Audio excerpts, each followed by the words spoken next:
ஓம் சாந்தி. எல்லோருக்கும் இனிமையான மாலை வணக்கம். Good evening. மாலை வணக்கம். ஆத்ம உணர்வுக்கான பயிற்சியை செய்யலாம். எல்லாரும் இந்த வகுப்புக்கு வர்றதுக்கு முன்னாடி எல்லாருமே ஏதாவது ஒரு வேலையில பிஸியா இருந்திருப்போம். சோ உடலை பயன்படுத்தும் பொழுது நமக்கு ஆட்டோமேட்டிக்கா நான் தேகம் அப்படிங்கிற அந்த உணர்வு வந்துடுது. அது நம்முடைய ஆன்மீக படிப்பை புரிந்து கொள்வதற்கு கொஞ்சம் சிரமமாயிடும். அதனால 1-2 நிமிஷங்கள் நம்ம சுயமாக அந்த ஆத்ம உணர்வு பயிற்சியை செய்யலாம். முதல்ல கொஞ்சம் கம்ஃபர்டபுளா உட்கார்ந்துப்போம். ஒருமுகப்படுத்துவோம். ஒரு 2 லைனை நமக்கு நாமே புரிய வைக்கிற மாதிரி மனசுக்குள்ள ரிப்பீட் பண்ணலாம். நான் இந்த சரீரம் அல்ல, நான் ஆத்மா.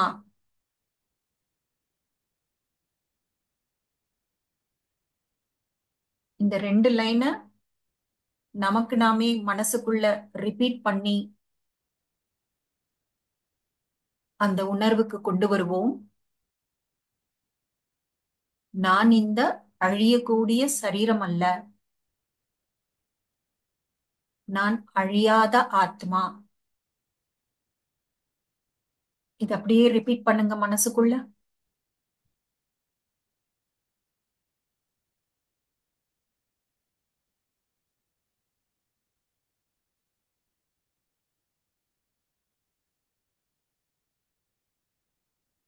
நம்ம சரீரம்னு நினைக்கும் பொழுது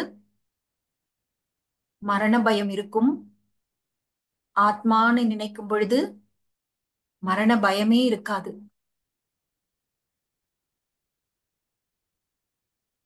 நம்மை சரீரம்னு நினைக்கும் பொழுது நாம ஜாதி, மத, இன, மொழி, பாலினம் இந்த சின்ன வட்டத்துக்குள்ள எல்லைக்குட்பட்டதுல நம்ம மாட்டிப்போம். அதே நம்ம ஆத்மான்னு நினைக்கும் பொழுது ஆத்மாவுக்கு ஜாதி என்ன இருக்கு, மதம் என்ன இருக்கு, ஆத்மாவோட ஜெண்டர் என்ன இருக்கு. இப்ப நம்ம இந்த கால சக்கரத்தோட ரகசியங்களை தெரிஞ்சுக்கும் பொழுது நான் ஆத்மா எத்தனையோ பிறவிகளை எடுத்திருக்கேன். அதிகபட்ச பிறவிகள் 84. அப்ப 84 பிறவியில நான் எத்தனை தடவை இந்த சரீரத்தை விட்டிருப்பேன், புதிய சரீரத்தை எடுத்திருப்பேன். இப்படி நினைக்கும் பொழுதுதான் நம்முடைய அந்த திருஷ்டி விருத்தி அது எல்லாமே அன்லிமிட்டெடுக்கு போகும். நான் எனது அப்படின்னு நம்ம என்னெல்லாம் நினைச்சிட்டு இருக்கோமோ அந்த பற்றில் இருந்து நம்மளால வெளியில வர முடியும். இன்னும் ஒரு 3 டைம்ஸ் மனசுக்குள்ள சொல்லலாம். நான் இந்த அழியக்கூடிய சரீரம் அல்ல, நான் என்றுமே அழியாத ஆன்மீக சக்தி, ஆத்மா. சுயத்தை ஒரு ஒளிப்புள்ளியாக பாருங்கள்.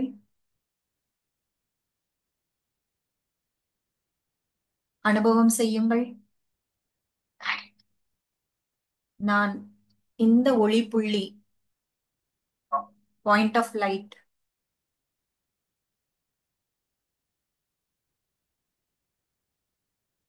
ஓகே. இப்ப நாம கொஞ்ச நாட்களாக சத்தியுகத்தோட ஆழமான ரகசியங்களை எல்லாம் தெரிஞ்சுக்கிட்டு இருந்தோம். அந்த சத்தியுகம் அது எவ்வளவு நல்லா இருக்கு. சத்தியுகத்துக்கு போக வேண்டாம்னு நினைக்கிறவங்க ஒருத்தர் கூட இருக்க மாட்டாங்க. அப்படிப்பட்ட ஒரு வாழ்க்கை. நாம இதைத்தானே விரும்பினோம். இதைத்தானே பக்தியில இடைவிடாமல் தெய்வங்களிடம் வேண்டிக் கொண்டிருந்தோம். அந்த சத்தியுகம் சீக்கிரமா வரணும் அப்படிங்கிற எண்ணம் வருதா? வருதுமா. உம் ஆனா சத்தியுகம் தானா வராது. நாம தான் கொண்டு வரணும். அது கூடவே அந்த ஞாபகமும் வரணும். இப்போ ராத்திரி முடிஞ்சு பகல் தானா வரும். பருவ காலங்கள் தானாக வரும். ஆனா கலியுகம் முடிந்து சத்தியுகம் தானாக வராது. அதை யார் கொண்டு வருவாங்க? சத்தியுகத்தை யார் கொண்டு வருவாங்க?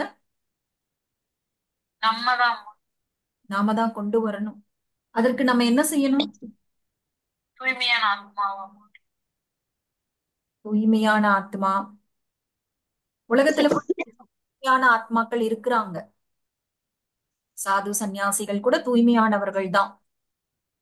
தூய்மையான ஆத்மா மட்டும் இல்ல, புத்திசாலியான ஆத்மாவாகவும் இருக்கணும். யார் புத்திசாலியான ஆத்மானா, யார் தன்னை உணர்ந்திருக்கிறார்களோ, பரமாத்மாவை உணர்ந்திருக்கிறார்களோ, யார் தன்னை சக்திசாலியாக மாற்றிக் கொள்கிறார்களோ அவர்கள்தான். சோ அப்படிப்பட்ட ஒரு வழிமுறையை சிவ பரமாத்மா நமக்கு கொடுத்துட்டு இருக்காரு. இன்னைக்கு பாருங்க, உலகத்துல செலிபிரிட்டிஸ் அப்படின்னு பார்க்கும் பொழுது இன்றைய சினிமால இருக்கக்கூடிய ஹீரோ ஹீரோயின் மேல அப்படி ஒரு கிரேஸ் இருக்கு. சின்னவங்கள்ல இருந்து பெரியவங்க வரைக்கும் வேறு பல துறைகளில் ரொம்ப முன்னேற்றம் அடைந்தவர்கள் கூட இந்த சினிமா ஹீரோ ஹீரோயின்ஸ் மேல அவ்வளவு கிரேஸ் வச்சிருக்காங்க. நல்லா யோசிச்சு பாருங்க, இந்த கிரேஸ் எதனால? அவங்களுடைய உடல் அழகு என்பது, அது ஆணாக இருக்கட்டும் பெண்ணாக இருக்கட்டும், அந்த உடல் சம்பந்தப்பட்ட ஒரு ஆக்கர்ஷணம், அந்த கவர்ச்சி என்பது எவ்வளவு காலத்துக்கு? அவங்க மிடில் ஏஜுக்கு வரும் பொழுதே நிறைய காஸ்மெட்டிக்ஸை உபயோகப்படுத்த வேண்டியதா இருக்கு. ஒரு செயற்கையான அழகை தான் அவங்க காமிக்கிறாங்க. அதற்கப்புறமா நம்ம சின்ன வயசுல யார் ரொம்ப பிரபலமான ஹீரோ ஹீரோயினா இருந்தாங்களோ அவங்கெல்லாம் இப்பொழுது அவங்க ஒரு 70 60 வயசு ஆகும் பொழுது எப்படி அந்த அழகு காணாம போயிட்டு உருமாறி போயிடுறாங்கல்ல. அதே போல அந்த ஹீரோஸ் கூட அவங்க 10 பேரை அடிக்கிறாங்க, ரொம்ப தைரியமா இருக்கிறாங்க, சாதாரண மனிதர்களால செய்ய முடியாத விஷயங்களை எல்லாம் ரொம்ப ஈஸியா செய்யறாங்க. இந்த மாதிரி விஷயங்களால நம்ம கவரப்படுகிறோம். ஆனா அது எல்லாம் உண்மையா? அங்க டைரக்டர் உட்கார்ந்து எல்லா விஷயத்தையும் சொல்றாரு. அவங்க கூட நடிக்கிறவங்க என்ன பேசணும், என்ன பேசக்கூடாது, எப்படி நடந்துக்கணும், எப்படி ஆக்ட் பண்ணணும், எல்லாத்தையும் சொல்லி தராரு.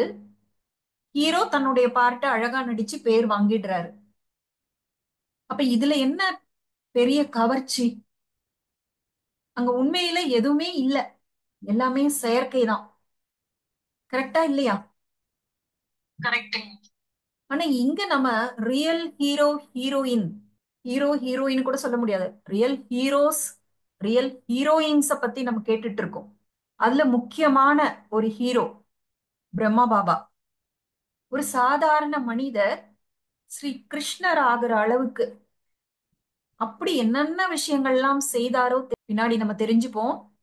இப்ப பாத்தீங்கன்னா, சிவனுக்கு அடுத்தபடியாக மிகவும் பூஜிக்கப்படுபவர் அப்படின்னா ஸ்ரீ கிருஷ்ணர், ஸ்ரீ நாராயணர், விஷ்ணுங்கிற ரூபத்துல பெருமாள், பார்த்தசாரதி, இன்னும் எத்தனை எத்தனை பெயர்களில அந்த பூஜைகள் நடக்குதுல்ல. அப்படி பூஜைகள் நடக்க தகுந்த அளவுக்கு சிவனுக்கு சமமாக அவர் தன்னை உயர்த்தி கொண்டார் அப்படின்னா அவர் தானே ரியல் ஹீரோ. அதே போல எத்தனை விதமாக நம்ம பெண் தெய்வங்களை வணங்குறோம். சரஸ்வதி, லக்ஷ்மி, பார்வதி, ஜெகதம்பா, என்னென்ன பெயர்கள், எத்தனை விதமான அம்மன்கள் இல்லையா?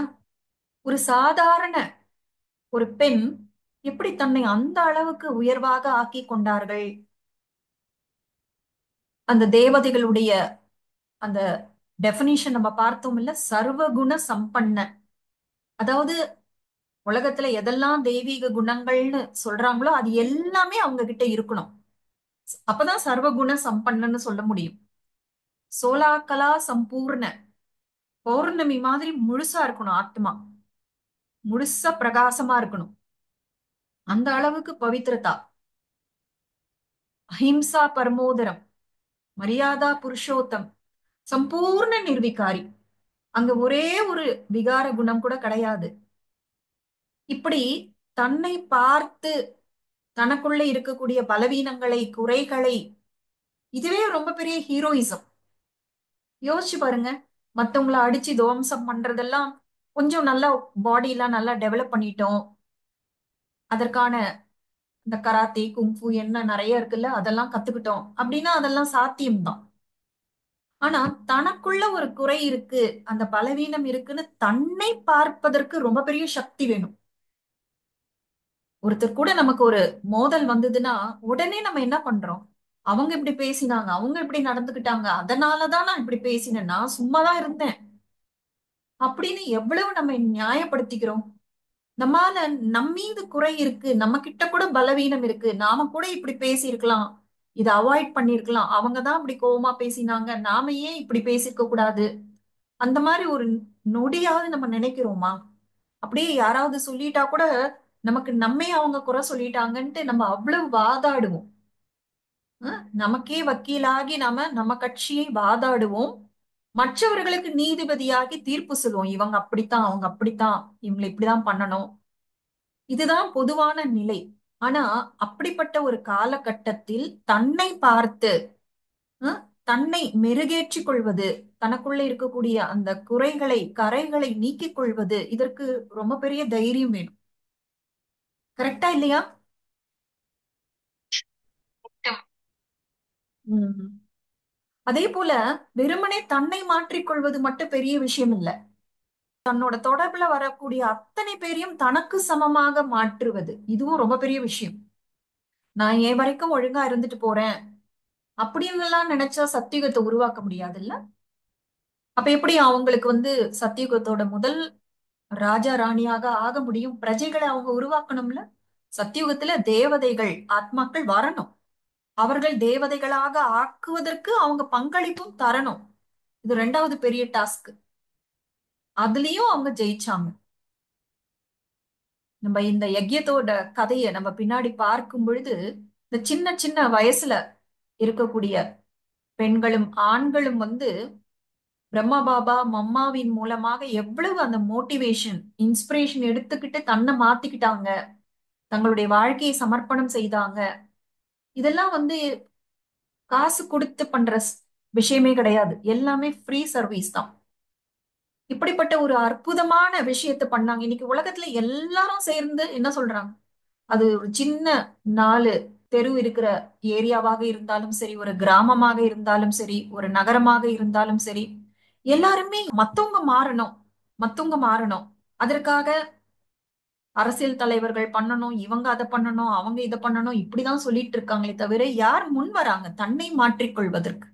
நான் ஒரு உதாரணமாக இருக்கேன், என்னை பார்த்து மற்றவர்கள் மாறட்டும் அப்படிங்கிறது, அதுதான் ரியல் ஹீரோயிசம் இல்லையா? இப்ப சத்தியுகத்துல கூட பாருங்க, ஆரம்ப மக்கள் தொகை 9 லட்சம்.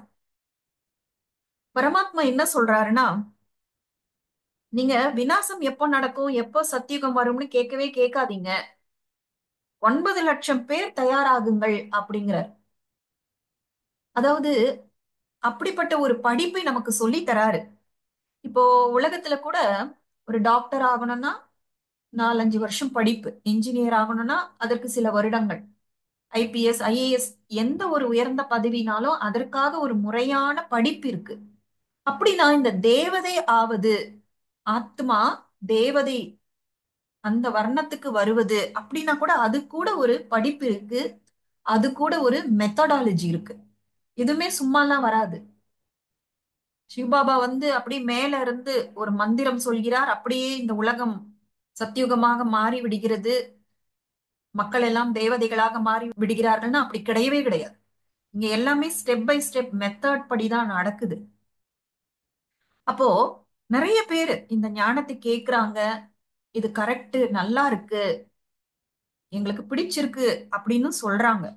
ஆனா அதுல கூட சில பேர் முன் தைரியமாக இந்த கல்வியை புரிந்து கொள்வதற்கும் தன்னை மாற்றிக் கொள்வதற்கும் தயாராகிறார்கள், அதை அடைந்து காட்டுகிறார்கள். அவங்க தான் இந்த சத்தியுகத்தை உருவாக்குகிறார்கள். இது நம்பர் வாரா இருக்கும். எப்படி ஒரு ஸ்கூல்ல first rank, second rank, third rank, number வார் இருக்குல்ல, நம்பர் வைஸ், அது போலதான் இருக்கு. அதனாலதான் 9 லட்சம் பேரால மட்டும்தான் சத்தியுகத்தோட ஆரம்பத்துல இருந்து இருக்க முடியுது. அதுல கொஞ்சம் கொஞ்சம் குறை வைப்பவர்கள் அப்படியே அடுத்த பிறவி, கொஞ்சம் வருடங்கள் சத்தியுகம் போனதுக்கு அப்புறம் தான் வராங்க இல்லையா? சோ இதெல்லாம் நம்ம பார்க்கணும். இப்ப நீங்க அந்த 5 யுகங்களையும் பார்க்கும் பொழுது சத்தியுகத்தில் 8 பிறவிகள், அதாவது இந்த 9 லட்சத்துல வராங்க பாருங்க, அவங்க சத்தியுகத்தில் முழுசா 8 பிறவிகள் எடுக்கிறாங்க. திரேதாயுகத்துல 20 பிறவிகள் எடுக்கிறாங்க. துவாபர யுகத்தில் 21 பிறவிகள், கலியுகத்தில் 42 பிறவிகள். சோ இது எல்லாத்தையும் சேர்க்கும் பொழுது 83 பிறவிகள் வருது. அதுக்கப்புறமா இந்த 83வது பிறவியில இந்த பழைய உடல்ல ஒரு புதிய பிறவி. நேத்து சிஸ்டர் சொல்லிட்டு இருந்தாங்கல்ல, அலௌகிக பிறவி. பிரம்மா வாய் வழியாக நம்ம பிராமணர்களாக பிறக்கிறோம். அதே பழைய உடல் தான், ஆனா பிறவி புதுசாயிடுது. ஏன்னா இங்க தாய் தந்தை மாறி போயிடுறாங்க, எல்லாமே மாறிடுது இல்ல. நம்முடைய பார்வை, குணங்கள் எல்லாமே மாறிடுது. அதனால இது மறுஜீவா அப்படின்வாங்க, ஒரு புதிய வாழ்க்கை. சோ இப்ப சங்கம யுகத்துல பிரம்மா பாபா அப்படின்னு பெயர் சூட்டப்பட்ட அந்த ஆத்மா, அவருடைய 83வது பிறவியில தாதா லேக்ராஜா இருந்தாரு. அப்போ இறைவனோட பிரவேசம் அவருக்குள்ள நுழைந்து என்னெல்லாம் நடந்தது அதெல்லாம் நீங்க ஏற்கனவே கேட்டுட்டீங்க. அப்ப அவரு 84வது பிறவி அதே பழைய உடல்ல எடுக்கிறாரு. அவருக்கு பிரம்மா அப்படின்னு இறைவன் பெயர் சூட்டுகிறார். அவர்தான் முயற்சி செய்து தன்னை தேவதையாக மாற்றிக்கொள்கிறார். சத்தியுகத்தில் அவர் முதல் இளவரசராக பிறக்கிறார். அவருடைய பெயர் ஸ்ரீ கிருஷ்ணா.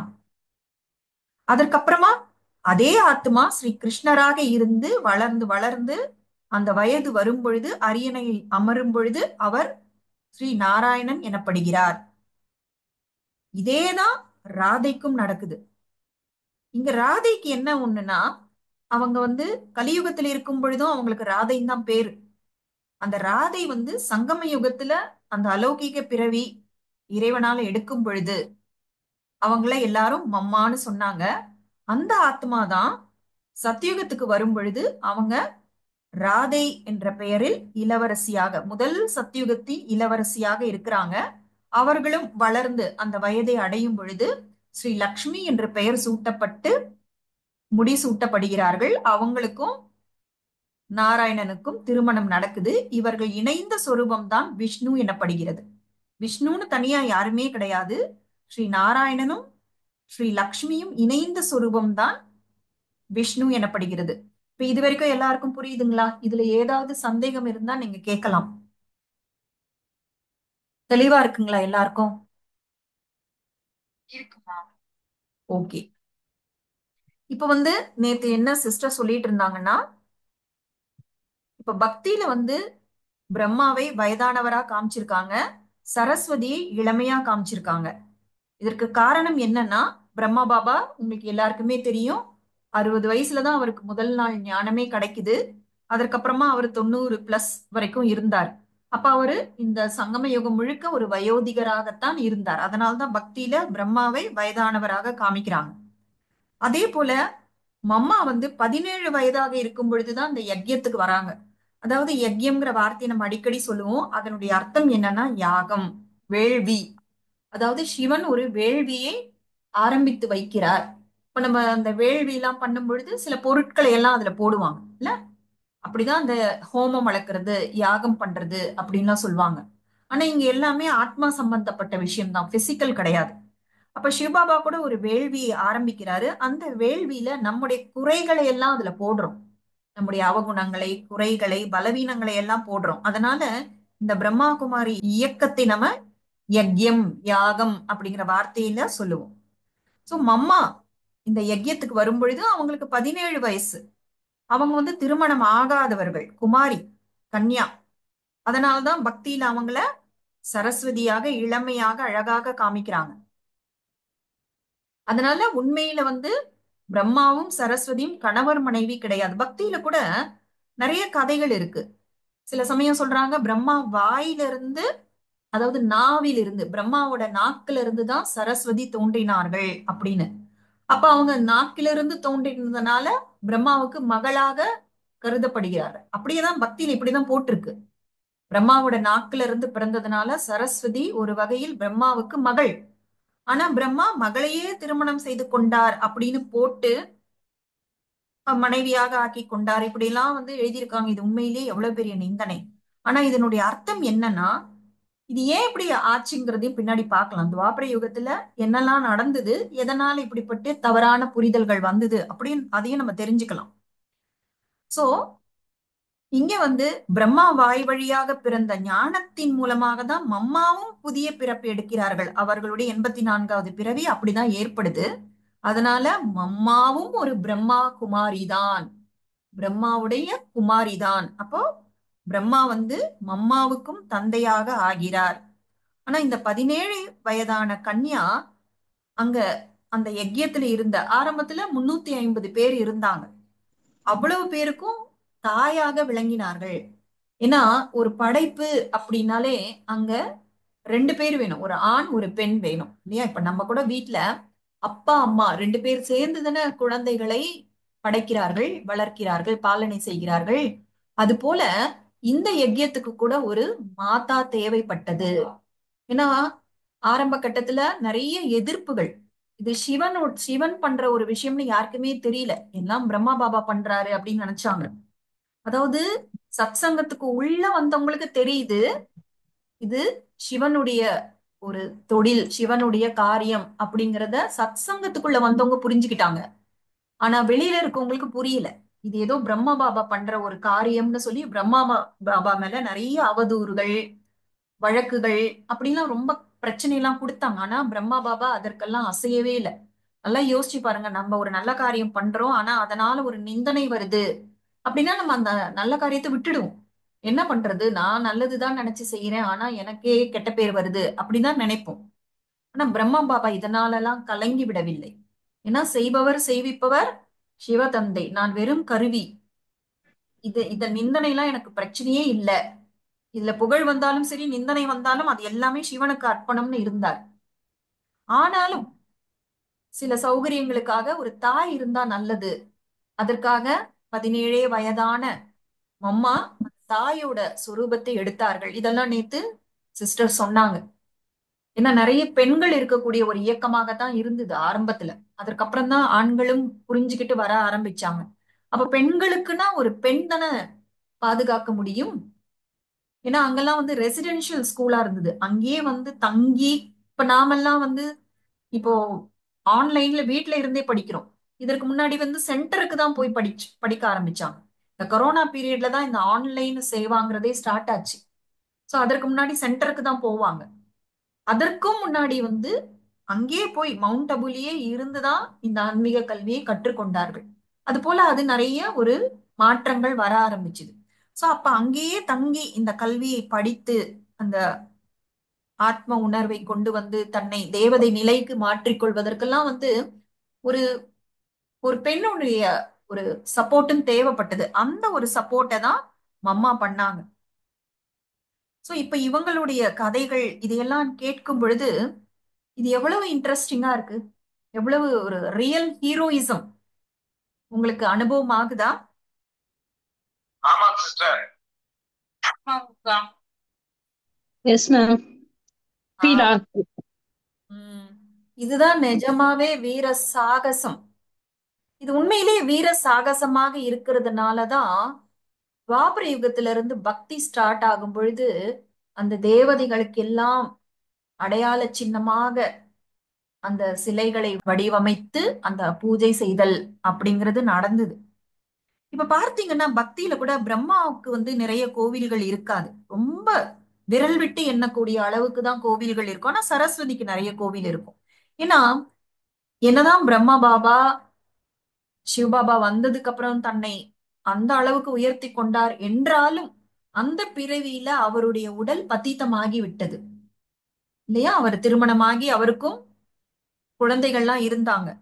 அதனால அவர் பதீத்தமானவராக இருந்தார் என்ற காரணம் எல்லாருடைய மனசுல ஞாபகத்துல இருக்கிறதுனால பிரம்மாவுக்கு கோவில் கட்டல. கோவில் ரொம்ப குறைவு.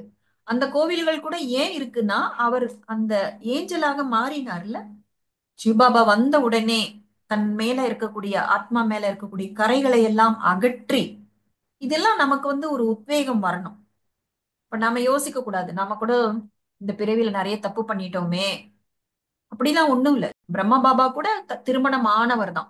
ஆனா அந்த ஆன்மீக கல்வியை பாருங்க. 60 வயசுல நம்ம எல்லாம் என்ன சொல்லுவோம்?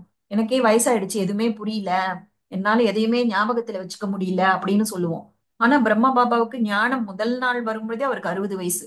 அதற்கப்புறமா 30 வருடங்கள் இந்த ஞானத்தை கேட்டு புரிந்து கொண்டு மற்றவர்களுக்கும் புரிய வைத்து தானும் உயர்ந்து மற்றவர்களையும் உயர்விப்பதுன்னு ரொம்ப பெரிய காரியம் அவர் செய்திருக்கிறார். அப்ப அவரும் ஏஞ்சல் ஆகுறாரு இல்லையா? அதனால சில கோவில்கள் அவருக்கும் உண்டு.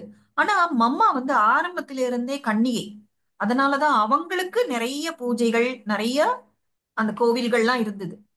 ஆனா பிரம்மா பாபா ஸ்ரீ கிருஷ்ணரா ஆன பிறகு அவருக்கு நிறைய கோவில்லாம் இருந்தது. ஆனா பிரம்மாவாக இருக்கும் பொழுது அவருக்கு இல்ல. So இது கூட நம்ம தெரிஞ்சுக்க வேண்டிய ஒரு விஷயம்.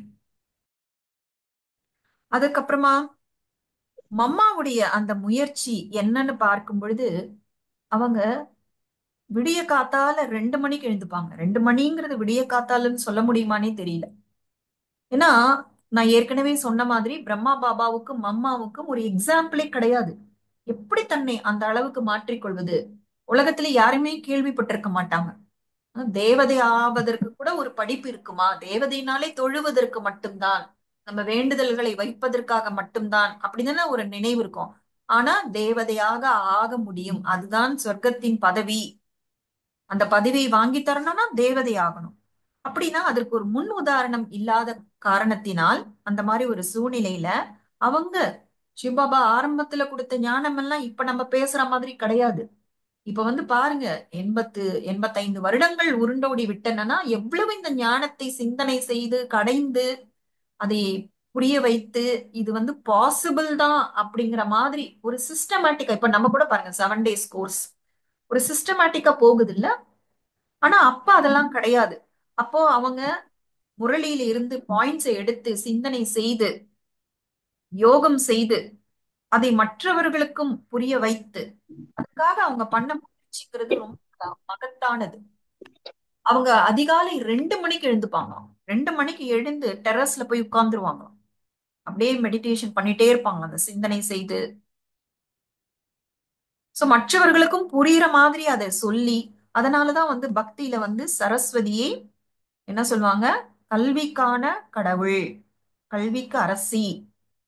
நல்லா யோசிச்சு பாருங்க, பக்தியில இருக்கக்கூடிய சரஸ்வதி அவங்களுக்கு என்ன ஞானம் இருந்திருக்க முடியும்? கம்ப்யூட்டர் புரோகிராமிங், அட்டாமிக் எனர்ஜி பற்றின ஞானம், ஸ்பேஸ்ல ராக்கெட் எப்படி விடுறது, இதெல்லாம் தெரிஞ்சிருக்குமா என்ன? என்ன ஞானம் இருந்ததுனால சரஸ்வதியை வணங்கினார்கள்? நம்ம பசங்க கிட்ட எல்லாம் சொல்லுவோம், உங்க புக்ஸ் எல்லாம் கொண்டு போய் வைங்க சரஸ்வதி பூஜைக்கு, ஆமா. அப்பதான் படிப்பு வரும், சரஸ்வதி கிட்ட வேண்டிக்கோ படிப்பு வரும் அப்படிலாம் சொல்றோம். ஆனா நம்ம வீட்டு குழந்தைகள் என்னெல்லாம் படிக்கிறாங்க? ராக்கெட் சயின்ஸ் படிக்கிறாங்க, அட்டாமிக் எனர்ஜி படிக்கிறாங்க, கம்ப்யூட்டர் படிக்கிறாங்க. இப்ப சரஸ்வதிக்கு இதெல்லாமா தெரியும்? சோ இந்த ஞானத்தை தான் சரஸ்வதி கிட்ட இருந்து நாம அடையணுமா? அதற்காக தான் நம்ம பக்தி பண்ணோமா? இதெல்லாம் தான் சரஸ்வதியோட ஞானமா? யோசிச்சு இல்ல பாருங்க. மேம். ஆஹ் அப்ப என்ன ஞானம் இருந்திருக்கும்? ஆத்ம ஞானம், தேவதையாக ஆவது எப்படிங்கிற ஞானம். புரியுதுங்களா? புரியுது மேம். ஏன்னா இப்ப வந்து இப்போ நாங்க சொல்லும் பொழுது உங்களுக்கு ரொம்ப சுலபமாக இருக்கு. இப்ப நான் 7 வருஷத்துக்கு முன்னாடி வரும்பொழுது எனக்கு நிறைய டைம் ஆச்சு இதை புரிஞ்சுக்கிறதுக்கு. அப்ப 10 வருஷம் 12 வருஷம் முன்னாடி வந்தவங்க, 20 வருஷம் முன்னாடி வந்தவங்க இன்னும் அது டிஃபிகல்ட்டா தான் இருந்திருக்கும். யோசிச்சு பாருங்க. அப்ப ஆரம்ப கட்டத்துல அது எவ்வளவு எப்படி இருந்திருக்கும்? ஏன்னா சிவன் வந்து ஞான கடல். அவர் அப்படி ஒரு ஞானத்தை சொன்னாருன்னா அதுல ஆழமான விஷயங்கள் இருக்கும். அதை கடைந்து கடைந்து, அதனாலதான் பக்தியில வந்து பார்க்கடலை கடைந்து கடைந்து அமிர்தத்தை எடுத்தோம், அமிர்தத்தை எடுத்தார்கள், அதை அ- அருந்தி தேவர்கள் அமரரானார்கள் அப்படின்னு சொல்லப்பட்டிருக்கு. அப்படிப்பட்ட ஞானம், ஆழமான விஷயங்கள் நீங்க அப்புறமா முரளி படிப்பீங்க பாருங்க. இப்ப ஏன் இந்த 7 days கோர்ஸ் இவ்வளவு 40 days 50 days எடுத்து நம்ம எக்ஸ்பிளைன் பண்றோம்னா, நாளைக்கு நீங்க முரளி கிளாஸ்ல போய் உட்காரும் பொழுது உங்களுக்கு எத்தனையோ வருஷங்கள் முரளி ஸ்டடி பண்றவங்களுக்கு சமமா உங்களுக்கு புரியணும் அப்படிங்கிறதுக்காக தான். அப்படின்னா இந்த விஷயங்கள்லாம் எவ்வளவு கடைந்து அவர்கள் சொல்லி அவர்கள் மூலமாக அந்த 350 பேர், அந்த 350 மெது மெதுவாக 1000 2000 இன்னைக்கு வந்து லட்சக்கணக்கான பிரம்மகுமார் குமாரிகள் உலகம் முழுக்க இருக்கிறாங்க. அதே போல இந்த 5000 வருடங்கள்னு சொல்லும் பொழுது நீங்க குழம்ப கூடாது. ஏன்னா என்ன இப்போ வந்து 2024, இந்த 2024ன்றது எப்படி ஏற்பட்டுச்சுன்னா அது கூட வந்து கிறிஸ்துவுக்கு முன் பின்னு சொல்றாங்க. ஆனா கிறிஸ்து எப்ப பிறந்தாருன்னு ஒரு பர்டிகுலர் டேட் எல்லாம் கிடையாது. அவர் பிறக்கும் பொழுது அவர் யாருக்குமே ஒரு மத தலைவர்னெல்லாம் தெரியாது. அப்புறம் அவருக்கு ஏதோ ஒரு வயது வரும்பொழுது கிறிஸ்துவோட கதை கூட நம்ம துவாபர யுகத்துல வரும். அதனுடைய ரகசியங்களும் தெரிஞ்சுக்கலாம். அப்ப கிறிஸ்துவே மறைந்து சில காலம் கழித்துதான் ஒரு தோராயமாக ஒரு வருடத்தை நிர்ணயம் செய்து இது கிறிஸ்துவுக்கு முன், இது கிறிஸ்துவுக்கு பின், இப்படிதான் சொன்னாங்க. கரெக்டா? எக்ஸாக்டா கிறிஸ்து பிறந்த வருஷத்தை வச்சா இதெல்லாம் பண்ணியிருக்காங்க. யோசிச்சு பாருங்க. புரியுதுங்களா? அப்பப்போ புரியுதுக்கா. சோ அப்படி வச்சதுதான் இந்த 2024ன்றது. அதனால இதை வச்சு நம்ம அந்த 5000 பிளஸ் மைனஸ் எல்லாம் பண்ணா ஒர்க் அவுட் ஆகாது. இது நடுவுல மனிதர்கள் கண்டுபிடிச்ச ஒரு வருஷம். இனிமே 1 2 3 போடலாம் அப்படிங்கிற மாதிரி அவங்க ஆரம்பிச்சது. அதுவும் 5000 வருஷங்கிறது மேட்ச் ஆகாது. ஓகேவா? சோ இப்ப வந்து இந்த சத்தியுகத்துக்கும் சங்கம யுகத்துக்கும் நல்லாவே கனெக்ஷன் இருக்கு. ஆக்சுவலா எல்லா யுகத்துக்கும் சங்கம யுகத்துக்கும் கனெக்ஷன் இருக்கு. சங்கம யுகத்துல என்ன நடந்ததோ அதை பேஸ் பண்ணி தான் ராமாயணம், மகாபாரதம், பகவத்கீதை, அஹ், இதை பேஸ் பண்ணி பகவத்கீதையை பேஸ் பண்ணி தான் நிறைய மற்ற மதங்களோட புனித நூல்கள்லாம் வந்தது. அதனாலதான் பகவத்கீதையை சர்வ சாஸ்திர சிரோன்மணின்னு சொல்லுவாங்க. எல்லா சாஸ்திரங்களுக்கும் சிரோன்மணியாக இருப்பது பகவத்கீதை. ஆனா இந்த பகவத்கீதை கூட அதற்கும் ஆதாரம் சங்கம யுகத்துல சிவபாபா சொன்ன இந்த முரளி தான். சோ இந்த சங்கம யுகத்துல நடந்த எல்லா விஷயங்களும் தான் அந்த ராமாயணத்துல, மகாபாரதத்துல, எல்லா புராணங்களிலும் வெளிப்படுது. இது நம்ம இன்னும் நல்லா கொஞ்சம் கொஞ்சமா புரிஞ்சுப்போம். இப்ப வந்து சத்தியுகம் முடிந்து திரேதாயுகம் ஆரம்பிக்குது, திரேதாயுகம் முடிந்து துவாபர யுகம் ஆரம்பிக்குது. இந்த யுகங்கள் எப்படி ஆரம்பிக்குதுன்னா ஆத்மாவோட கலைகள் மாறும் பொழுது, ஆத்மா முழு பௌர்ணமியாக இருக்கு, அது கொஞ்சம் கொஞ்சமாக சக்தியை இழந்து கொண்டே வருது. ஏன் சக்தி இழக்குதுன்னா ஒரு உடல் எடுத்து நடிக்குது இல்ல, நம்ம யோசிக்கிறோம், பேசுறோம், நடந்துக்கிறோம், இதுலயே ஆத்மாவோட பேட்டரி கொஞ்சம் கொஞ்சமா குறையும். அதனால்தான் 16 கலைகளில் இருந்து 14 கலைகள் சத்தியுகம் இறுதியில. திரேதாயுகத்திலும் விகார குணங்கள் எதுவுமே கிடையாது. அதனால்தான் அது செமி ஸ்வர்க்கம்னு சொல்றோம். அங்கேயும் உடல் எடுத்து நடித்து நடித்து 12 கலைகள் வரும். அதற்குள்ள மேல இருக்க பரந்தாமத்துல இருக்க ஆத்மாக்களும் கீழே இறங்குறாங்க. நம்பர் வார், ரேங்க் வைஸ், எந்த அளவுக்கு அவங்க சங்கம யுகத்துல இந்த ஆன்மீக படிப்பை புரிந்து கொண்டார்களோ, எந்த அளவுக்கு தன்னை மாற்றிக் கொண்டார்களோ, சக்திசாலியாக மாறினார்களோ, அதற்கேற்றார் போல பரந்தாமத்துல இருந்து ஆத்மாக்கள் கீழே இறங்குறாங்க. அதனால 9 லட்சம் சத்தியுக ஆரம்பத்துல இருந்த மக்கள் தொகை திரேதாயுகம் முடியும் பொழுது 33 கோடியாக மாறுது. ஆனா இந்த ஆத்ம உணர்வு கூட கொஞ்சம் கொஞ்சமாக குறைந்து கொண்டே வருது. இதெல்லாம் கிராஜுவலா நடக்குது. ஒரு ஓவர் நைட்ல எதுவுமே நடக்கல, படிப்படியாக நடக்குது. ஹம்? காலையில இருட்ட இருக்கும் பொழுது மெது மெதுவாக தானே விடியுது. அதே போல சாயந்தரம் மெது மெதுவாக இருளுது இல்ல, அதே போலதான். அப்போ இந்த ஆத்மாவோட குணங்கள், அப்படியே கலைகள் எல்லாம் மாற்றம் வரும் பொழுதுதான் அததான் நம்ம யுக மாற்றம்னு சொல்றோம். அப்ப துவாபர யுகம் அந்த பீரியட் வரும் பொழுது கொஞ்சம் கொஞ்சமா இந்த ஆத்ம உணர்வு குறைந்து உடல் உணர்வு, நான் உடல் என்று புரிந்து கொள்ளக்கூடிய அந்த நிலைக்கு ஆத்மாக்கள் வந்துடுறாங்க. இப்போ ஒரு மோதிரத்தை நம்ம தொடர்ந்து கையில போட்டுட்டே இருக்கோம்னு வச்சுக்கோங்க, பல வருஷங்களாக ஒரு மோதிரம் நம்ம விரலோடவே இருக்குன்னா நம்ம கிட்டத்தட்ட ஒரு ஒரு அங்கமாகவே அது மாறிடும். எப்படி இந்த விரல்கள், கைகள் எல்லாம் இந்த உடலோட ஒரு அங்கமோ, அதே போல இந்த மோதிரம் கூட ஒரு அங்கமாகவே மாறிடும்ல. அதே போலதான் இந்த ஆத்மாக்கள் 2500 வருடங்கள் இந்த சரீரத்தை மாத்தி மாத்தி மாத்தி அந்த சரீரத்திலேயே இருக்காங்க. யாரும் பரந்தாமத்துக்கு போகல. அதனால தன்னை கொஞ்சம் கொஞ்சமாக உடல் என்று நினைக்க ஆரம்பிக்கிறார். இப்ப உடல்ல நினைக்கும் பொழுதுதான் அவங்களுக்கு கொஞ்சம் கொஞ்சமாக மற்றவர்களுடைய உடல்களை பார்ப்பது, கம்பேர் பண்றது, அப்படிங்கிற சின்ன சின்னதா அந்த பலவீனங்கள் ஸ்டார்ட் ஆகுது. சோ இச்சைகள், காமம், பொறாமை, அகங்காரம் எல்லாமே மெது மெது மெதுவா ஸ்டார்ட் ஆகுது. ஆனா எல்லாமே ரொம்ப ரொம்ப ரொம்ப குறைவுதான், அதிகமாலாம் கிடையாது. கலியுகத்துல இருக்கிற மாதிரி எல்லாம் கிடையாது. அப்போ எப்போ வந்து தேவதைகள் அந்த காமத்தில் விழுகிறார்களோ அப்ப என்ன நடக்குதுன்னா ஒரு மிகப்பெரிய பிரளயம் வருது, ஒரு மிகப்பெரிய மாற்றம் வருது. அது என்னன்னா, ஒரு கிளாஸ்ல முன்னாடியே சொன்னாங்கல்ல, சத்யுகம் ஆரம்பிக்குது. சத்தியுகத்துக்கு முன்னாடி சங்கம யுகம் இருக்குது. அப்ப இப்ப வந்து 23.5 டிகிரி சாய்ந்து இருக்கிற பூமி நேராயிடுது, 90 டிகிரில நிக்குது. அதனாலதான் சத்தியுகத்துல வசந்த காலம்னு சொன்னாங்க. ஞாபகம் இருக்கா? சத்தியுகத்துல எப்பொழுதுமே வசந்த காலம். அந்த எக்ஸ்ட்ரீமா இருக்க கோடை காலம், குளிர்காலம் அதெல்லாம் கிடையாது. அங்க இரவு பகல் எல்லாமே சமமா இருக்கும்.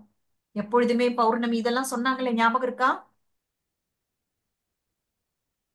இருக்கு மேம். ஆஹ் அப்ப வந்து இந்த திரேதாயுகம் முடிந்து துவாபர யுகம் ஸ்டார்ட் ஆகும் பொழுது தேவதைகள் காமத்தில் போகும் பொழுது, காம விகாரத்தை ஸ்டார்ட் பண்ணும் பொழுது இயற்கை பொங்கி எழுந்துருது. ஏன்னா அப்ப இயற்கைக்கு சக்தி நிறைய இருக்கு. இந்த ஒரு ஏன்னா ஆத்மாக்களுடைய நிலைதான் இயற்கை மீது பிரபாவத்தை ஏற்படுத்தும். அப்ப இயற்கை பவர்ஃபுல்லா இருந்தது. ஆத்மாக்கள் அப்பதான் தவறு பண்றாங்க. உடனே இயற்கை பொங்கி எழுந்து ஒரு மிகப்பெரிய மாற்றம் வந்து அப்பதான் பூமி சாயுது. கொஞ்சம் கொஞ்சமா சாய்ந்து இப்ப இருக்கிற 23.5 டிகிரி வந்து படிப்படியா வந்துச்சா இல்ல ஒரே அடியா வந்துதான்னு தெரியல. ஆனா மாறுச்சு. அப்பதான் நிறைய மாற்றங்கள் வந்து வந்து நிறைய கண்டங்கள் வந்து சத்தியுகம் ஆரம்பிக்கும் போது உள்ள போயிருக்கோம். இப்போ துவாபர யுகம் ஆரம்பிக்கும் பொழுது வெளியில வரும். அதாவது சத்தியுகம் ஸ்டார்ட் ஆகும் பொழுது இப்ப நிறைய கண்டங்கள் இருக்குல்ல, 5 கண்டங்கள், அங்கங்க அந்த தீவுகள், அது எல்லாமே நிறைய உள்ள போயிடும். இந்த பாரதத்தை சுத்தி சில இடங்கள், அகண்ட பாரதம். அஹ் இப்ப பாருங்க, நம்மளோட சுதந்திரம் இண்டிபெண்டன்ஸ் 1947 வர்றதுக்கு முன்னாடி வரைக்கும் பாகிஸ்தான், பங்களாதேஷ்னு எல்லாமே இந்தியாவா தான் இருந்தது, பாரதமா தான் இருந்தது. அப்புறமா அது கொஞ்சம் கொஞ்சமா குறைய ஆரம்பிச்சது இல்ல. இப்ப காஷ்மீரை கூட பாதி பிடிச்சு வச்சுக்கிறாங்கிறாங்க. ஆனா அதற்கு முன்னாடி அப்படி இல்ல. சோ சத்தியுகத்துல பாரதம் மட்டும்தான் இருந்தது. நிறைய கண்டங்கள், கொஞ்சமான நிலப்பரப்பு தான் இருக்கும். மெஜாரிட்டி வந்து தண்ணிக்குள்ள போயிடுச்சு. ஆனா பூமி வந்து சாய்ந்து இருந்த பூமி நேராகுதுன்னா ஒரு புவியியல் மாற்றம் வரும்ல. அதே போல இந்த துவாபர யுகத்துல இந்த ஒரு வினாசத்தை வந்து சோட்டி வினாஷ் அப்படிங்கிறாங்க. கலியுகத்தோட இறுதியில வரப்போறது மகா வினாஷ். ஆனா துவாபர யுகம் ஆரம்பிப்பதற்கு முன்னாடி வந்த வினாஷ் வந்து சோட்டினா சின்ன வினாசம். அந்த சின்ன வினாசத்துல பூமி சாயுது. பூமி சாயும் பொழுது இதுவரைக்கும் உள்ள போன கண்டங்கள் எல்லாம் வெளியில வருது. ஓகேவா? இப்ப இந்த மாதிரி தேவதைகள் வாம மார்க்கத்தில் சென்றார்கள். வாமம்னா காமத்தின் பாதையில் சென்றார்கள். அதற்கான ஒரு அடையாள சின்னம் தான் பூரி ஜெகநாத் கோவில்ல நிறைய வந்து அந்த தேவதைகள் காமத்தில் ஈடுபட்ட மாதிரி சிலைகள்லாம் இருக்கும். அந்த சிற்பங்கள் எல்லாம் இருக்கும். ஓகே. சோ அதுதான் வந்து தேவதைகள் வாம மார்க்கத்தில் சென்றார்கள் என்பதற்கான ஒரு அடையாளம். சில கோவில்களை நீங்க கூட பார்த்திருக்கலாம். அப்ப வந்து என்ன இத புரிஞ்சுக்கிட்டாங்கன்னா மக்கள், காமம் என்பது தெய்வீகமானது பாரு, கோவில்ல கூட இதெல்லாம் போட்டிருக்காங்க அப்படின்னு. ஆனா உண்மை அது இல்ல. இது ஒரு எச்சரிக்கை தான். தேவதைகள் காமத்தில் விழுந்ததால் என்ன ஆனாங்க? நரனாயிட்டாங்க. நாராயணனா இருந்தவங்க எல்லாம், தேவதைகளாக இருந்தவர்கள் எல்லாம் இப்போ சாதாரண மனிதர்கள் ஆயிட்டாங்க. சொர்க்கத்திலிருந்து நரகத்துக்கு வந்துட்டாங்க. இதுதான் கிறிஸ்டியானிட்டில இறைவன் சாபம் கொடுத்தாரு. ஆதாம் வந்து சுகமா இருந்த வாழ்க்கையை போயிட்டு வியர்வை சிந்து சம்பாதிக்கணும், ஏவாள் வந்து பிரசவ வேதனை எல்லாம் அனுபவிக்கணும் அப்படிங்கிற மாதிரி கதைகள் எழுதியிருக்காங்க. உண்மை என்னன்னா, சொர்க்கமாக இருந்த வாழ்க்கையிலிருந்து நரகத்திற்கு வராங்க இந்த காம விகாரத்துல போனதுனால. காமம் வந்தாலே அதற்கப்புறம் கோபம், அகங்காரம் எல்லாமே வந்துடும். இப்ப இந்த மாதிரி விகார குணங்கள் வந்தாலே கர்மத்தின் விதிப்படி துக்கம் வரத்தான் செய்யும். ஓகேவா? இது ரொம்ப கிளியர் டெபினிஷன். கர்ம விதியை மறக்கவே மறக்காதீங்க. அதனாலதான் கர்ம விதியை ரொம்ப டீட்டெயில்டா எடுத்தோம். விகார குணங்கள்னா கண்டிப்பா துக்கம் இருக்கும். அது எந்த ஒரு துக்கம் வந்தாலும் ஒரு நிமிஷம் நிறுத்தி யோசிங்க. அது ஒரு பற்றா இருக்கலாம், இல்ல அகங்காரமா இருக்கலாம், பொறாமையா இருக்கலாம், பேராசையாக இருக்கலாம், ஒரு இச்சையாக, ஏதோ ஒரு விகார குணம் இருந்தால்தான் அங்கே துக்கம். அது இல்லைன்னா துக்கம் என்பதே கிடையாது. அப்ப துக்கம் ஆரம்பிக்கும் பொழுதுதான் அந்த தர்ம பிதாக்கள் பரந்தாமத்துல இருந்து இறங்கி வருவாங்க. ஒவ்வொருத்தரா வருவாங்க. ஏன்னா அவங்களோட ரோல் இப்பதான் ஸ்டார்ட் ஆகுது. தர்ம பிதாக்கள் யாருமே வந்து சத்தியுகம் திரேதாயுகத்தில் கிடையாது. அவங்க ரோல் அங்க கிடையாது. முதல்ல வந்தவர் இப்ராஹிம். துவாபர யுகம் ஸ்டார்ட் பண்ணி சில வருடங்கள் கழித்து துக்கம் ஸ்டார்ட் ஆகும் பொழுது முதல்ல வந்தவர் இப்ராஹிம். அவர் மூலமாக கொடுக்கப்பட்ட போதனை, சில போதனைகள்லாம் கொடுத்திருப்பாங்கல்ல தர்ம பிதாக்கள், அதுதான் இஸ்லாம் மதம் என்று சொல்லப்பட்டது. இந்த மதங்கள் எல்லாம் ஒவ்வொன்றாக ஆரம்பிக்குது. ஒவ்வொரு மதத்துக்கும் ஒரு 200 300 வருடங்கள் கேப் இருக்கும். சோ முதல்ல இப்ராஹிம்னால இஸ்லாம் மதம் தோற்றுவிக்கப்பட்டது. அது முடிந்து ஒரு 200 300 வருடங்கள் கழித்து புத்த மதம் ஆரம்பிக்கப்படுகிறது. புத்த மதம் பத்தி எல்லாருக்குமே தெரியும், நம்ம ஸ்கூல்லயே படிச்சிருக்கோம். சித்தார்த்தர் இந்த மதங்கள் எல்லாம் எப்படி நிறுவனம் செய்யப்பட்டதுங்கிறத நம்ம சொல்லுவோம். ஓகே. சோ புத்தர் அரச குடும்பத்துல பிறந்தாரு. அவருக்கு பெயர் சித்தார்த்தர். அவர் பிறக்கும் பொழுது அந்த பண்டிதர்கள் இந்த குழந்தை ஒரு மிகப்பெரிய பேரரசனாக மாறுவான், இல்லனா துறவியாக ஆகிவிடுவான் அப்படின்னு சொன்ன உடனே அவங்க வீட்டுல ராஜ குடும்பத்துல ராஜா ராணி எல்லாம் என்ன பண்ணாங்க, அவரை வெளி உலகமே தெரியாம வளர்த்தாங்க. திருமணம் செய்து அவருக்கு ஒரு குழந்தையும் பிறக்குது. ஆனா காலத்தின் கட்டாயத்தினால அவர் சில விஷயங்களை பாக்குறாரு. அஹ் ஒரு வயதானவரை பாக்குறாரு, ஒரு நோயாளிய பாக்குறாரு, ஒரு இறப்பை பாக்குறாரு.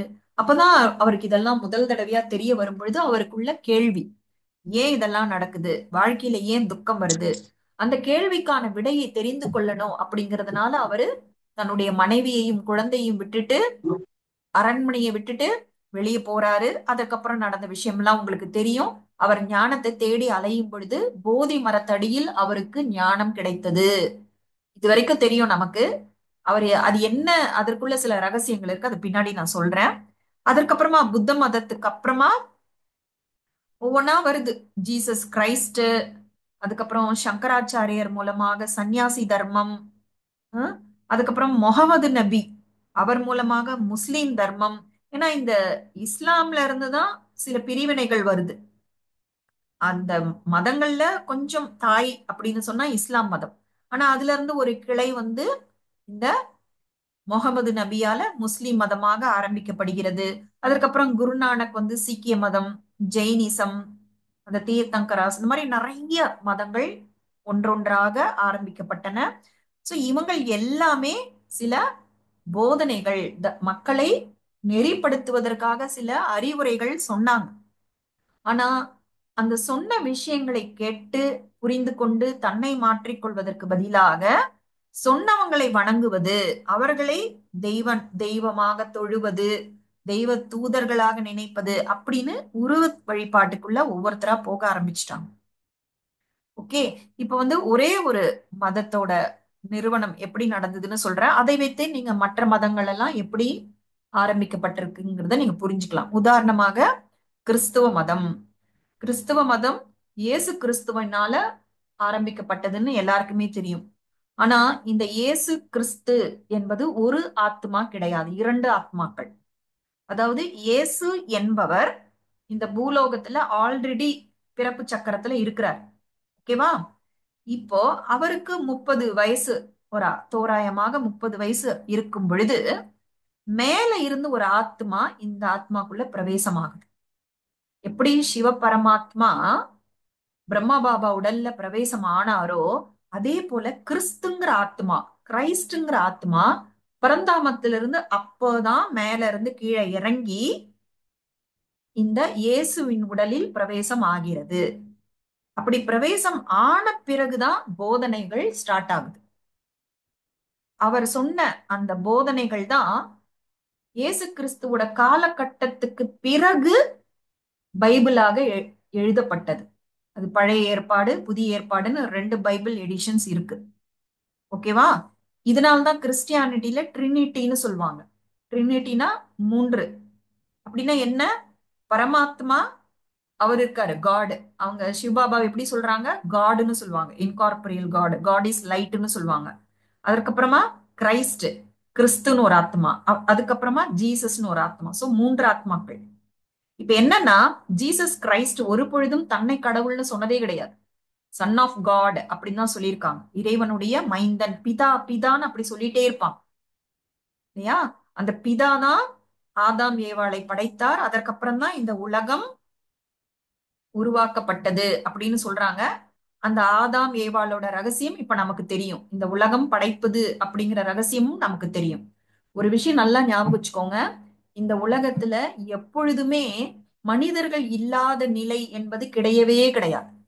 எப்பொழுதுமே இந்த உலகத்துல மனிதர்கள் இருப்பார்கள். ஓகேவா? சோ இப்ப வந்து சங்கம யுகத்துல சிவபாபா வந்து பிரம்மா மூலமாக சரஸ்வதி மூலமாக நிறைய பிராமணர்களை உருவாக்குகிறார். இது அப்படியே வளர்ந்து வளர்ந்து நம்ம சத்தியுகம் ஸ்டார்ட் ஆகும். சத்தியுகத்துல இருந்து திரேதாயுகம், துவாபர யுகம், கலியுகம். கலியுகத்தோட ஒரு பகுதி தான் சங்கம யுகம். அதற்கப்புறம் மெஜாரிட்டி பேர் 99.9% சோல்ஸ் பரந்தாமத்துக்கு போவாங்க. அப்போ ஒரு மிக சிறிய ஒரு மக்கள் தொகை இங்க இருக்கும், பூமியில இருக்கும். ஏன்னா இந்த மகா விநாசம் நடந்த பிறகு கூட சில விஷயங்கள் பண்ண வேண்டியிருக்கும். சத்தியுக ஸ்தாபனை பிசிக்கலா அரண்மனைகள் கட்டுவது. ஏன்னா ஒரு குழந்தை பிறப்புங்கிறது ஒரு உடல் மூலமாக தான் இன்னொரு உடல் கிடைக்க முடியும். ஒரு உடல், மனித உடல் என்பது மாயாஜாலத்துல கிடைக்காது இல்ல. ஒரு தாயோட வயிற்றிலிருந்து தான் அடுத்த தலைமுறை உருவாகும். அப்போ ஒரு அதற்காக சத்தியுகத்துல 9 லட்சம் தேவதைகள் வரணும்னா அவர்களுக்கு பிறப்பு கொடுப்பதற்காக ஒரு சின்ன பாப்புலேஷன் இந்த பூமியில இருந்துதான் ஆகணும். அது யாரு என்னங்கிறதா அது ஆழமான ரகசியங்கள். அது இப்ப அவசியம் இல்லை, அது பின்னாடி பார்க்கலாம். சோ இப்படிதான் இந்த பாப்புலேஷன்ங்கிறது தொடர்ந்து வந்துகிட்டே இருக்கே தவிர மண்ணுல இருந்து எல்லாம் உடலை உருவாக்க முடியாது. புரியுதுங்களா எல்லாருக்கும்? ஆஹ் சோ மண்ணுல இருந்து ஒரு உடலை உருவாக்க முடியாது. ஜீ பூம்பா அப்படின்னு சொல்லி ஒரு மனித உடல் எல்லாம் உருவாக்க முடியாது. இப்படிதான் இந்த உடல் உருவாகுது. சோ இப்ப பழைய கதைக்கு வரலாம். இப்ப கிறிஸ்துங்கிற ஆத்மா பரந்தாமத்துல இருந்து இயேசுவின் உடல்ல பிரவேசித்து போதனைகள் சொல்றாரு. அந்த போதனைகள் இயேசு கிறிஸ்துவோட வாழ்க்கைக்கு அவர் மறைந்து சில ஆண்டுகள் பிறகுதான் அவருடைய சீடர்கள் அதை எழுதினாங்க. அது டைரக்டா இயேசு சொன்னது கிடையாது, இந்த சீடர்கள் புரிந்து கொண்டு எழுதினதுதான். ஆனா இப்போ இயேசு வந்து சிலுவையில் அறையப்படும் பொழுது அந்த கிறிஸ்துங்கிற ஆத்மா இயேசுவோடைய உடலை விட்டு வெளியே போயிடும். ஏன்னா அந்த கிறிஸ்துங்கிற ஆத்மா இப்பதான் பரந்தாமத்துல இருந்து கீழே வருது. சோ எந்த ஆத்மா மேல இருந்து கீழே முதல் முறையாக வருதோ அவங்க ரொம்ப பவித்திரமாக இருப்பாங்க. அவங்க எந்த விக்கிரமமும் செஞ்சிருக்க மாட்டாங்க. அவங்களுக்கு எந்த துக்கமோ தண்டனையோ இருக்க முடியாது. ஓகேவா? அப்போ வந்து இப்பவே கூட பாருங்க, நம்ம நம்ம காலகட்டத்திலே பார்க்கிறோம். சில பேர் வந்து அப்படி ஒரு அதிர்ஷ்டக்காரங்களா இருப்பாங்க. அவங்க சினிமா துறையா இருக்கட்டும், இல்ல தொழிலா இருக்கட்டும், ஏதோ ஒரு விஷயத்தில் ரொம்ப சிறந்து விளங்குவார். அப்ப நமக்கு என்ன தோணும்? இப்ப பயங்கர லக்குப்பா, பயங்கர அதிர்ஷ்டம்ப்பா அப்படின்னு நினைப்போம். அப்படி கிடையாது அது. இரண்டு காரணங்கள். ஒன்று, அவங்க முந்தின பிறவியில் அதற்கான கர்மங்களை செய்து அதனுடைய பலனை இந்த பிறவியில் அனுபவிக்கலாம். அதுவும் சான்ஸ் இருக்கு. ஆனா மெஜாரிட்டி காரணம் என்னவாக இருக்கும்னா, மேல இருந்து கீழே அப்பதான் அந்த ஆத்மா வந்திருக்கும். அது அவங்களோட முதல் பிறவியாக இருக்கலாம், இல்ல ரெண்டாவது பிறவியா இருக்கலாம். அப்ப அவ்வளவு பவித்திரமா இருக்கிறவங்களுக்கு கண்டிப்பாக வாழ்க்கை சிறப்பாக தான் இருக்கும். சில பேர் பாருங்க, ஒரு குழந்தை பிறந்த உடனே அந்த குடும்பம் ரொம்ப ஃபிளரிஷ் ஆயிடும். ஏன்னா அந்த ஆத்மாக்கு அதுதான் சொர்க்கம். அவங்க சந்தோஷமா இருக்க வேண்டிய பீரியட், அதனால அது அப்படி இருக்கும். ஆனா இந்த மாதிரி கடைசியில வந்து பிறக்கிற ஆத்மாக்கள், இப்போ உதாரணமாக ஒரு பிறவிதான் எடுக்கிறாங்கன்னு வச்சுக்கோங்க. அந்த ஒரு பிறவியிலேயே அவங்க சதோ ரஜோ தமோ நிலைகளை கடந்துடுவாங்க. அந்த highest stage, middle stage, lowest stage. அப்ப அவங்க சந்தோஷத்தையும், அளவுக்கு அதிகமான சந்தோஷத்தையும் பார்த்துருவாங்க, அளவுக்கு அதிகமான துக்கத்தையும் பார்ப்பாங்க. உதாரணமா நீங்களே பாருங்க, ரொம்ப பிரபலமா ஒரு சினிமா செலிபிரிட்டியா இருக்கட்டும், எல்லாம் ஒரு பிசினஸ் மேக்னட்டா இருக்கும், அவ்வளவு செல்வாக்கு, பணம், புகழ், அந்தஸ்து, அப்படிப்பட்ட சொர்க்கம் போன்ற வாழ்க்கை, மாளிகை மாதிரி, அரண்மனை மாதிரி வீடு எல்லாம் இருக்கும். ஆனா இப்போ நீங்க கடந்த காலங்கள் எல்லாம் இப்படி புரட்டி பார்த்தீங்கன்னா அவ்வளவு துக்கமா அவங்க அனுபவிக்கிறாங்க. எவ்வளவு விதமான நிந்தனைகள், குடும்பத்துல பிரச்சனை, கணவன் மனைவிக்குள்ள பிரச்சனை, சொத்து தகராறு, ரசிகர்கள்னால தொல்லை, பிசினஸ்ல நஷ்டம், எல்லாமே நடக்குது. கவனிக்கிறீங்களா இல்லையா? பாத்திருக்கீங்களா அந்த மாதிரி? நடக்குதுமா. பாருங்க. அப்ப அந்த அப்படி ஒரு உயர்வான வாழ்க்கை. ஆனா இப்பவே நீங்க பாருங்க, எல்லாம் எங்க பார்த்தாலும் விவாகரத்து, எங்க பார்த்தாலும் சண்டை, எங்க பார்த்தாலும் கேஸ், ஏதாவது ஒரு பிரச்சனையில மாட்டிக்கிட்டு கஷ்டப்படுறாங்க அவங்க. அந்த பிறவி அந்த ஆத்மா ஒரு பிறவிலே எல்லாத்தையும் அனுபவிக்குது. அளவுக்கு அதிகமான சுகத்தையும் அனுபவிக்குது, அளவுக்கு அதிகமான துக்கத்தையும் அனுபவிக்குது. இப்ப எதற்காக இதை சொன்னோம்னா, இந்த மேல இருந்து வர்ற ஆத்மா பவித்திரமான ஆத்மா, அது எந்த விக்கிரமமும் பண்ணல, அதனால அதுக்கு எந்த தண்டனையும் அனுபவிக்க வேண்டிய அவசியம் இல்லை. அதனால இயேசுவை சிலுவையில் அறையும் பொழுது இயேசு சில வார்த்தைகள் எல்லாம் சொல்லுவார். என்னெல்லாம் சொல்லுவாருன்னா, இறைவனே என்னை கைவிட்டீர்களே அப்படிங்கிற மாதிரி எல்லாம் வசனம் பேசியிருக்கிறார். ஓகேவா? ஏன்னா கிறிஸ்துவோட ஆத்மா உடம்ப விட்டு வெளில போயிடுச்சு. அப்போ இப்போ இயேசு வந்து மறுபிறவிக்கு வந்துருவாரு. அதே மாதிரி கிறிஸ்துவும் மறுபிறவிக்கு வந்துருவார். இப்போ சிவபாபாவுக்கும் கிறிஸ்துக்கும் என்ன வித்தியாசம்னா, கிறிஸ்து எப்பொழுதுமே ஜீசஸோட உடம்புல தான் இருந்தார். ஜீசஸ் என்ன சாப்பிட்டாரு எல்லாத்தையும் அவரும் அந்த உடல் மூலமா அனுபவம் பண்ணாரு. ஆனா சிவபாபா அப்படி கிடையாது. சிவபாபா பிரம்மா பாபா உடல்ல தொடர்ந்து இருக்க மாட்டாரு. எவ்வளவு நேரம் இருந்து ஞானத்தை சொல்லணுமோ அவ்வளவு நேரம் தான் இருப்பாரு. உடனே கிளம்பிடுவாரு. அந்த பிரம்மாவோட உடல் மூலமாக அவர் எதையும் அனுபவம் செய்வது கிடையாது. ஏதாவது அனுபவம் பண்ணிட்டா பிறப்பு இறப்பு சக்கரத்துல மாட்டிக்கணும். வித்தியாசம் புரியுதுங்களா எல்லாருக்கும்? புரியுது மேம். ஆஹ் புரியுதுக்கா.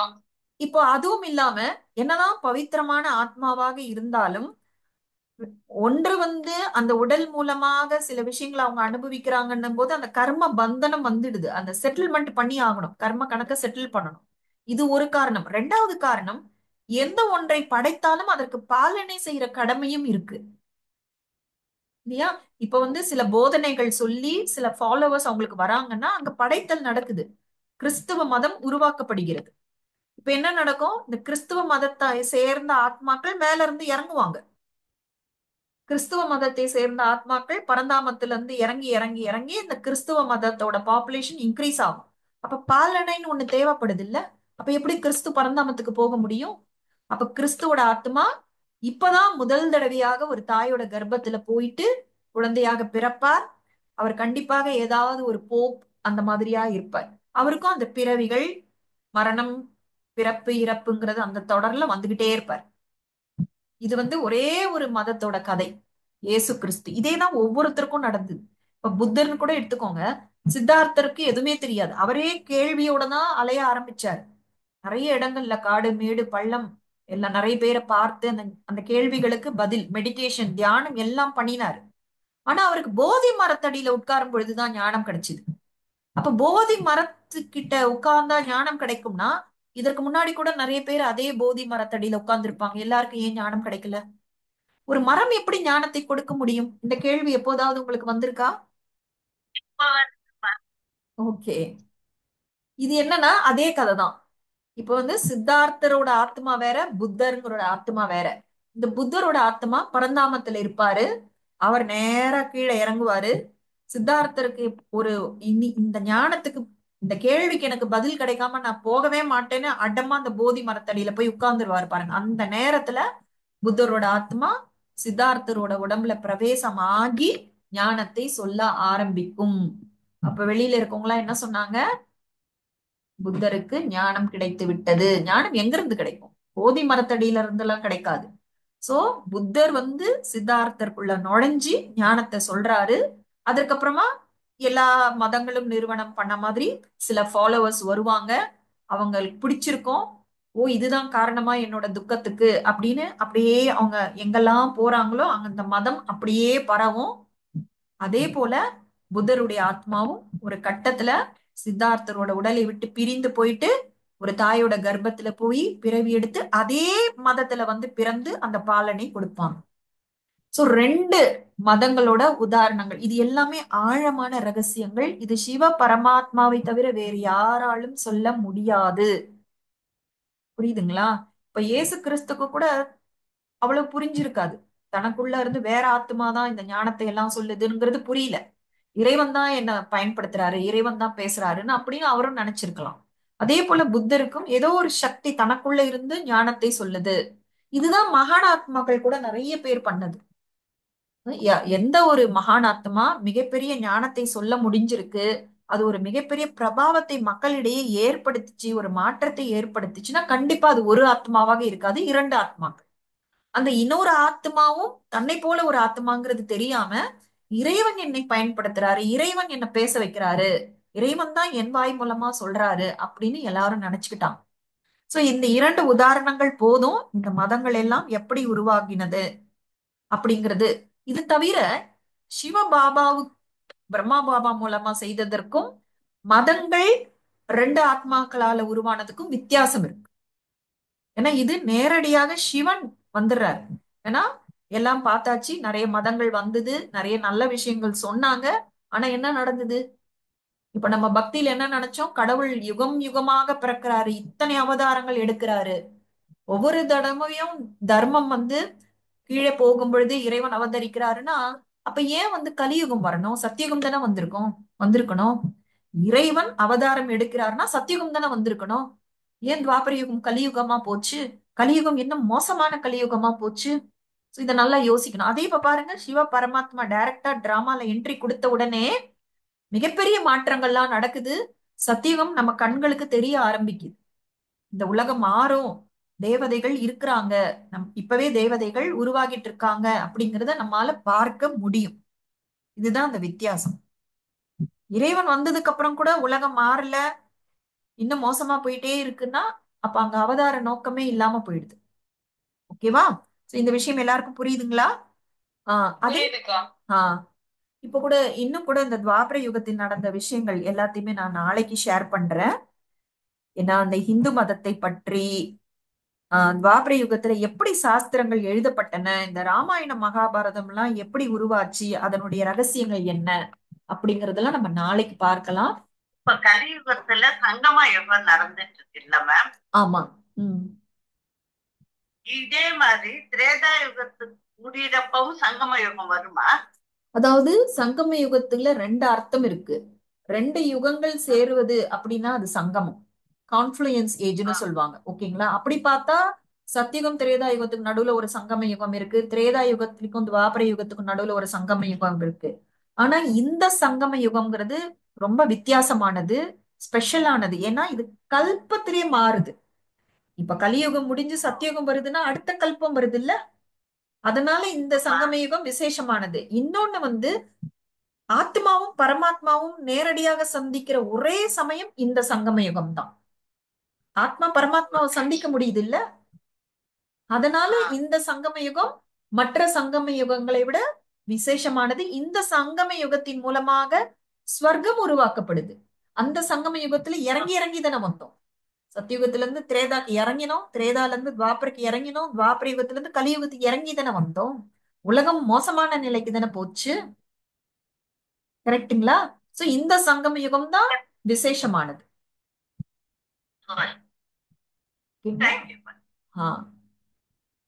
சரி, நம்ம ஒரு 2-3 மினிட்ஸ் வந்து மெடிடேஷன் பண்ணிடலாம். நாளைக்கு இன்னும் துவாபர யுகத்தோட நிறைய ரகசியங்கள், ஏன்னா துவாபர யுகத்துல இருந்து நடந்த விஷயங்கள் எல்லாம் நமக்கு தெரியும், ஆனா அதனுடைய ஆழமான விளக்கங்கள் தெரியாம இருக்கும். சத்தியுகம் திரேதா யுகம் பத்தி நம்ம மறந்துட்டோம். ஆனா துவாபர யுகத்துல இருந்து நடந்த விஷயங்கள் எல்லாமே நமக்கு தெரியும். அதனாலதான் பாருங்க, புத்தரோட கதை, இயேசு கிறிஸ்து கதைன்னா உங்களால ஈஸியா ரிலேட் பண்ண முடியுது. அது போல நிறைய ரகசியங்கள்லாம் நாளைக்கு நம்ம ஷேர் பண்ணலாம். இப்ப வந்து 2-3 மினிட்ஸ் மெடிடேஷன் பண்ணலாம். நம்ம வந்து தூய்மை அப்படிங்கிற அந்த ஒரு குணத்தை போன கிளாஸ்ல பிராக்டிஸ் பண்ணோம். இன்னைக்கு நம்ம வந்து சாந்திங்கிற குணத்தை பிராக்டிஸ் பண்ணலாம்.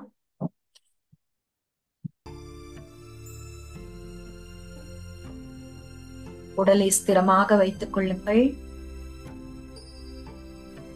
நன்றாக சௌகரியமாக அமர்ந்து கொள்ளுங்கள். உடலை இறுக்கமாக வைத்திருக்காமல் தளர்வாக விடுங்கள். அங்கங்கள் அனைத்தும் ரிலாக்ஸ் ஆகட்டும். ஃப்ரீயா விடுங்க.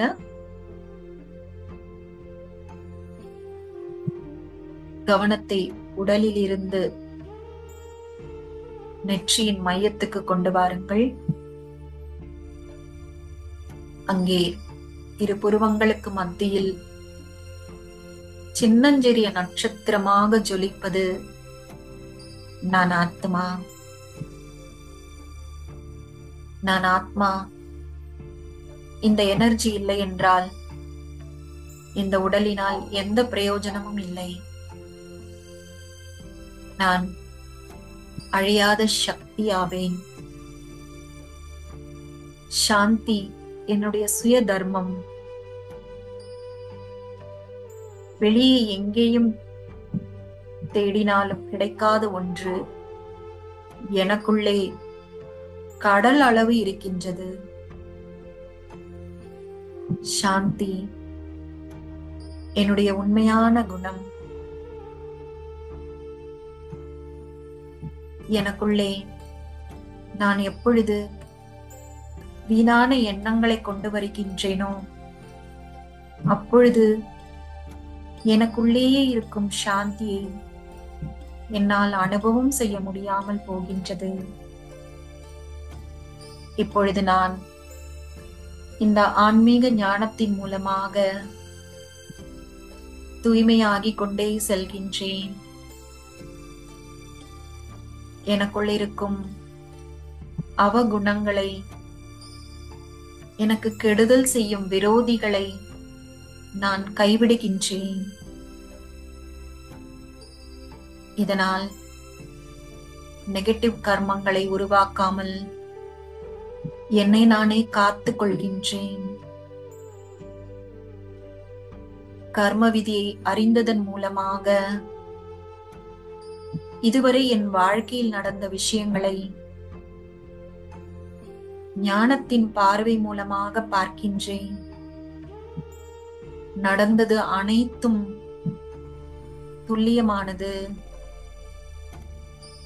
எனக்கு எந்த அநியாயமும் நடக்கவில்லை. தீதும் நன்றும் பிறர் தரவாரா? எனக்கு நடந்த விஷயங்கள் அனைத்தும் என்னுடைய கர்மத்தின் விளைவுகளே. இதை ஏற்றுக்கொள்ளும் பொழுது மற்றவர்கள் மீது எனக்கு இருக்கும் கோபம், வெறுப்பு, வருத்தம் அனைத்தும் அகல்கின்றது. என் மனதுக்கு நானே கொடுத்த காயங்கள் குணமடைய ஆரம்பிக்கின்றன. நான் மிக மிக லேசாக உணர்கின்றேன். என்னுடைய கவனம் இப்பொழுது என்னை முன்னேற்றிக் கொள்வதன் பக்கமாக திரும்பிவிட்டது. இறைவன் கொடுக்கும் இந்த ஆன்மீக ஞானம் எனக்குள்ளே அந்த சத்தியமான ஆத்ம உணர்வை வளர்க்கின்றது. என்னுடைய புத்தி விசாலமாகின்றது.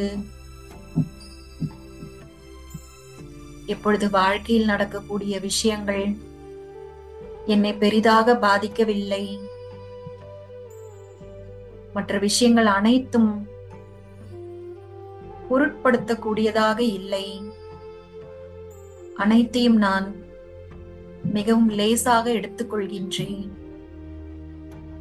இதனால் எனக்குள்ளே இருக்கும் சாந்தியை என்னால் அனுபவம் செய்ய முடிகின்றது.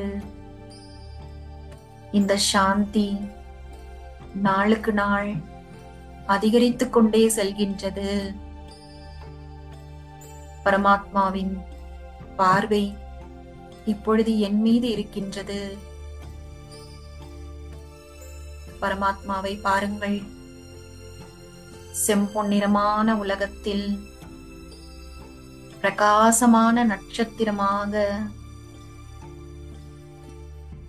என்னை ஈன்றெடுத்த தாயாக பரமாத்மா இருக்கின்றார். ஆன்மீக தாயை பாருங்கள். சாந்தி கடலானவர் சாந்தியின் கிரணங்களை, இளம் நீல நிற கிரணங்களை என் மீது மழை போல பொழிகின்றார். சிவத்தாயிடம் இருந்து எனக்கு சாந்தியின் கிரணங்கள் கிடைத்துக் கொண்டே இருக்கின்றன.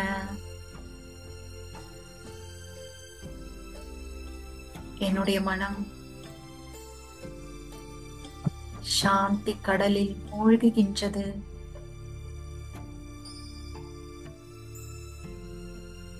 மனம் லேசாகின்றது.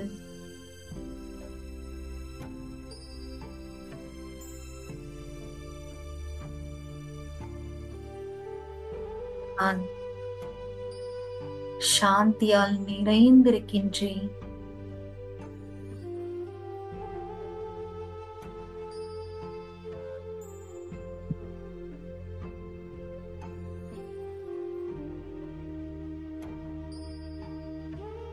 ஓம் சாந்தி.